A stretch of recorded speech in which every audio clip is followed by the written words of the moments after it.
Well, don't I look silly with all this egg on my face? Turns out, I may have been wrong about the rapture. Now, you might be wondering, how is that possible? We're all still here.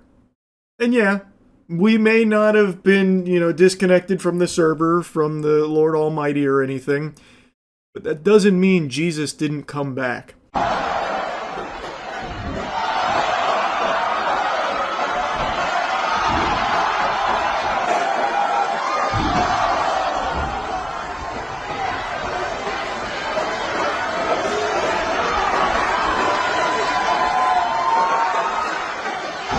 And they say wrestling is fake. So apparently this is an indie wrestler named Jesus. I tried to look up more information on him in previous matches to see who else he brought the biblical smackdown upon. Maybe he squared off against Beelzebub in a Hell in a Cell match. And I thought it'd be fun to take a dive into Jesus the wrestler here. But I couldn't find anything because it's kind of hard to get this by just typing in indie wrestling Jesus. I got a lot of AI videos, if you can believe that. So this is the only footage I can find of him so far. But I don't think it's a coincidence that the rapture was predicted for September 23rd and 24th with the double feature, the double whammy, double fisting. And then shortly thereafter, we see this. Coinky dink, I don't subscribe to that idea. I think what's most likely what happened is the pastor behind this huge rapture prediction that somehow TikTok ate up. I saw numerous videos of people allegedly quitting their job. I saw one person who sold a lot of their belongings. This is all things that I've seen in the past with the 2011 rapture, hoopla. And I also saw a video of someone that's like, I left work early to prepare for the rapture. And it's like, brother, if you thought the rapture was about to happen, why did you even go to work? What the fuck was even the point? You could have just taken the whole day off. Regardless, I think the pastor who made this prediction may have just misunderstood what the message was and what the dates signified. Perhaps it wasn't about, rapturing the believers off earth. Maybe instead of taking from the planet, Jesus wanted to give us something. A beautiful display of whoop-ass.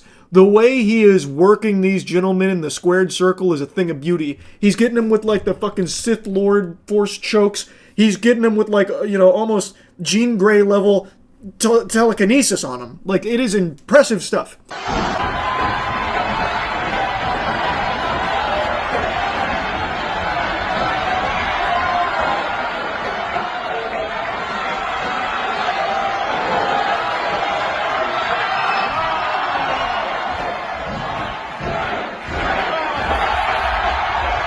Look at the size of that crowd. They are so densely packed in there. It looks like when the fucking anchovies charged the Krusty Krab.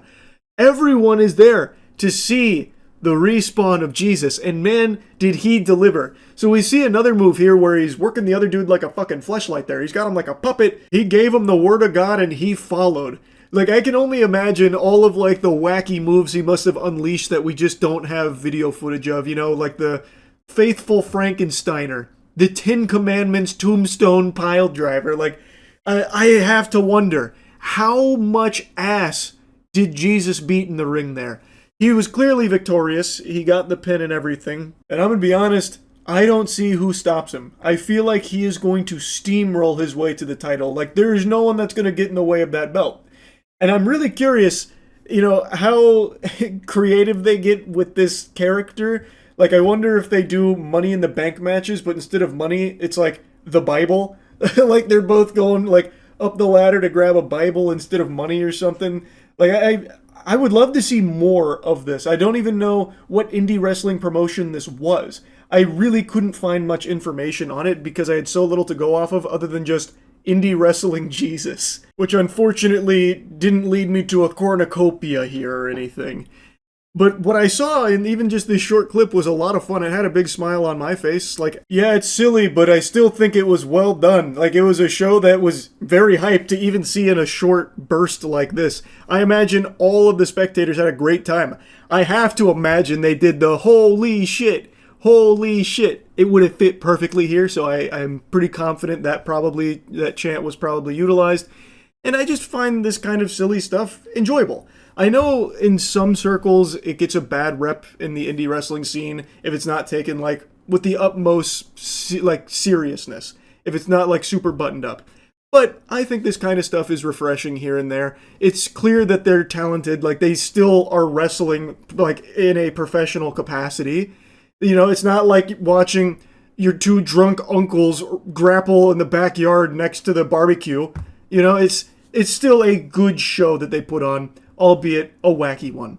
So I had fun with it. Chase sent it to me earlier today, so I kind of just wanted to put it on all of your radars here. It really does feel like something we would have like tinkered around with for our own wrestling promotion, the MWL, which I know we haven't done one in over a year now, but there's a variety of reasons for it. Maybe that's better talked about, yapped about in a different video. But point is, I had fun watching this. That's really about it. See ya.